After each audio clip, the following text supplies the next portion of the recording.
എന്തായാലും പഞ്ചാബ് മേം ജാ രഹാ ഹും ചെറുതായിട്ടൊക്കെ അറിയാം ഹിന്ദി, പക്ഷേ പിന്നെ സെറ്റായി വരണം. അങ്ങനെ റെഡിയായി കുറച്ച് സാധനങ്ങൾ പാക്ക് ചെയ്ത് 2 ബാഗ് ഉണ്ടായിരുന്നു. ഒന്നിൽ ഡ്രസ്സും ഒന്നിൽ വർക്കൗട്ട് എക്യുപ്മെന്റ്സും ആയിരുന്നു. അങ്ങനെ ബസ് കയറി, അത് തന്നെ നിൽക്കേണ്ടി വന്ന്. രണ്ടാമത്തെ ബസ് കയറി, അത് കഴിഞ്ഞ് മെട്രോയിലായിരുന്നു. അത് നമ്മുടെ ഒരു ബ്രദറിനെ കണ്ട് സൗത്ത് സ്റ്റേഷനിൽ ഇറങ്ങി. അവിടെ കാർത്തി സാർ ഉണ്ടായിരുന്നു. ഞങ്ങൾ ട്രെയിൻ വന്ന് രണ്ടുപേരും ട്രെയിൻ ഓടി കയറി, സ്ഥലം പിടിച്ചു. അവിടെ വർക്കൗട്ടും ഫസ്റ്റ് നമ്മൾ ട്രൈ ചെയ്ത് നോക്കി.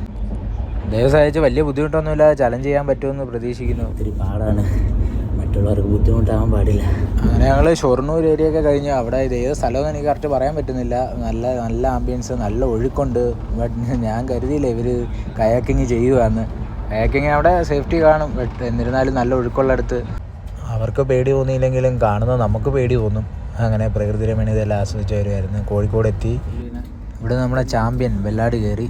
അങ്ങനെ ഞങ്ങളെല്ലാവരും ഒരുമിച്ച് ഫുഡൊക്കെ കഴിച്ച്. കോഴിക്കോടൻ ദം ബിരിയാണി ആയിരുന്നു, റഹ്മത്തിൽ നിന്നായിരുന്നു. അത് നല്ല ഫേമസ് ബിരിയാണിയാണ്. അങ്ങനെ ഞങ്ങൾ ഫുഡൊക്കെ തീർത്തു. ദെൻ ഞങ്ങളിവിടെ കുശലമൊക്കെ പറഞ്ഞിരിക്കുമായിരുന്നു. ലാസ്റ്റ് നമ്മുടെ വല്ലാണ്ട് സർപ്രൈസ്, ഗേൾ ഫ്രണ്ട് കൊടുത്ത ഗിഫ്റ്റാണ്. എന്താണെന്ന് നോക്കട്ടെ സർപ്രൈസ്. അടിപൊളി.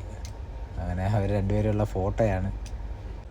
കൊള്ളാം, അടിപൊളിയായിട്ടുണ്ട്. ആളുടെ ഗേൾ ഫ്രണ്ട് ഒരു ആർട്ടിസ്റ്റാണ്.